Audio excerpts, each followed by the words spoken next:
എനിക്കറിയില്ല. എപ്പോഴും നിന്നെ ഫോളോ ചെയ്യുന്ന ആളല്ലേ, അതുകൊണ്ട് തന്നെ നീ അയാളെയും കണ്ടിട്ടുണ്ടാവും. ആളെ തിരിച്ചറിയുമ്പോ നിന്റെ ഉള്ളിലുണ്ടാവുന്ന അത്ഭുതവും സന്തോഷവും എനിക്ക് ഊഹിക്കാൻ പറ്റുന്നുണ്ട്.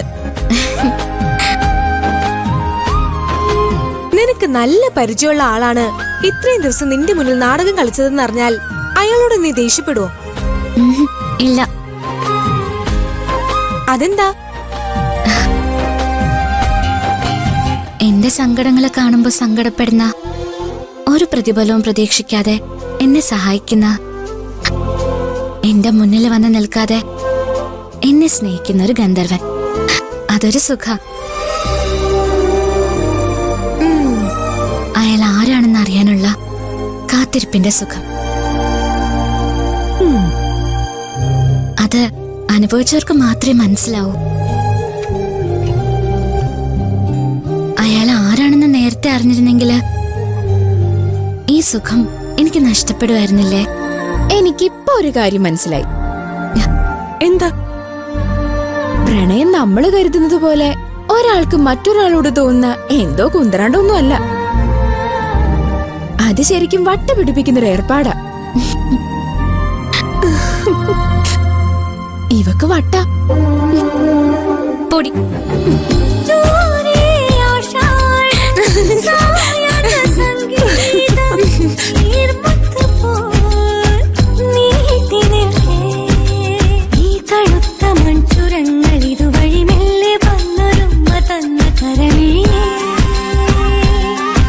പാറു,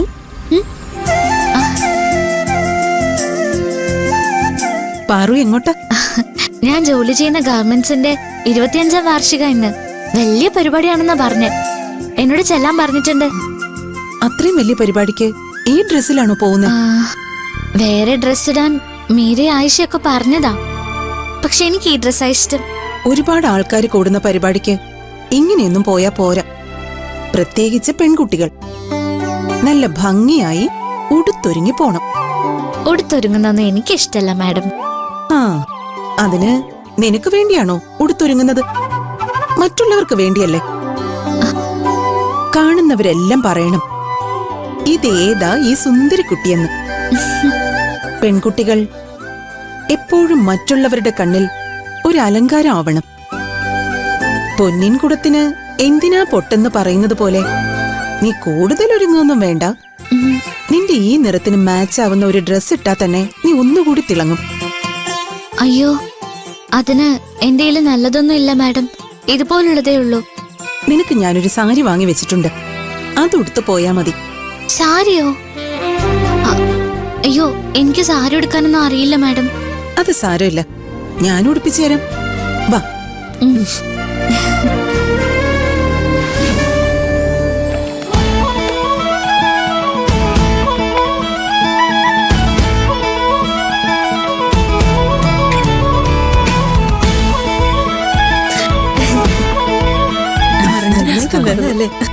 ഞാൻ മൊത്തത്തിലൊന്ന് ചുറ്റി നടന്ന് കണ്ടു.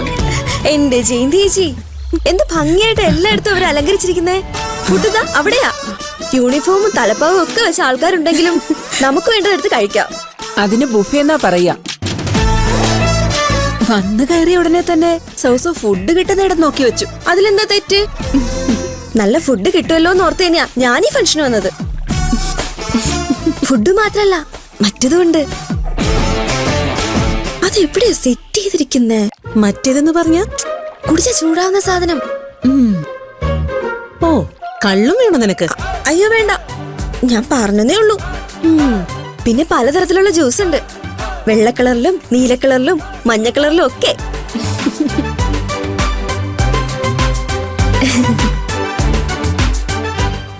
അല്ല, മോഹൻ ആർക്കാ ജ്യൂസ് കൊണ്ടുപോകുന്നെ? മോഹൻ ജ്യൂസ് കൊണ്ട് കൊടുക്കണമെങ്കിൽ ഏതെങ്കിലും VIP ആയിരിക്കും. മോഹൻ ആരെ എത്ര കാര്യമായിട്ട് സ്വീകരിക്കുന്നേ? വലിയ കാശുകാരിയാണെന്ന് കണ്ടാ അറിയാം. PKR സാറിന്റെ അടുത്ത ബന്ധത്തിൽപ്പെട്ട ആരെങ്കിലും ആയിരിക്കും. PKR സാറിന്റെ അടുത്ത ബന്ധത്തിലുള്ള പെൺകുട്ടികളോട് മോഹൻ ഇങ്ങനെ ചിരിച്ചോണ്ട് സംസാരിക്കൂ? മോഹൻ സംസാരിക്കും. കല്യാണം കഴിക്കാൻ മുട്ടി നിൽക്കുന്ന ആളല്ലേ. വളയ്ക്കാൻ നോക്കുന്നതായിരിക്കും. അവള് ശരിക്കും ഒന്ന് കാണാൻ എന്താ വഴി? ശരിക്ക് കാണണമെങ്കിൽ അടുത്ത് ചെല്ലണം.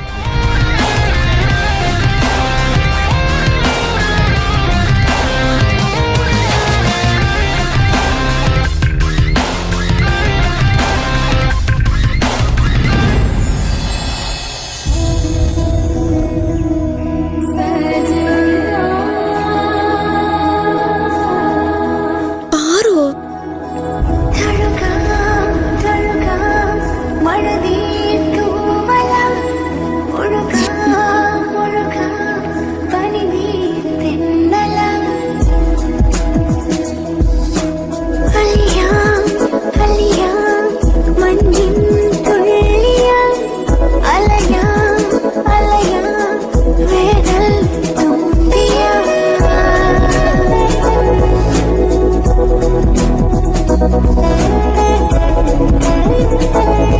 എല്ലാരും എന്താ ഇങ്ങനെ നോക്കുന്നേ?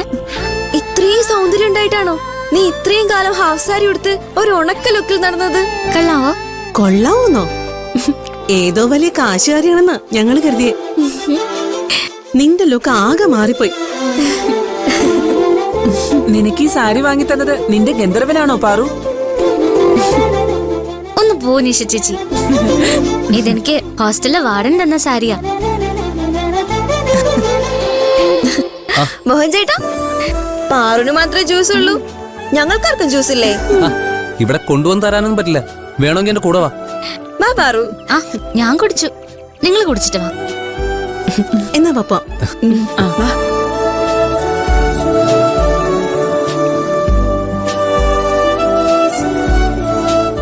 ഇവിടെ വച്ച് എന്റെ ഗന്ധർവൻ എന്റെ മുന്നിൽ പ്രത്യക്ഷപ്പെടുന്നല്ലേ പറഞ്ഞ്? എന്നിട്ട് എവിടെ?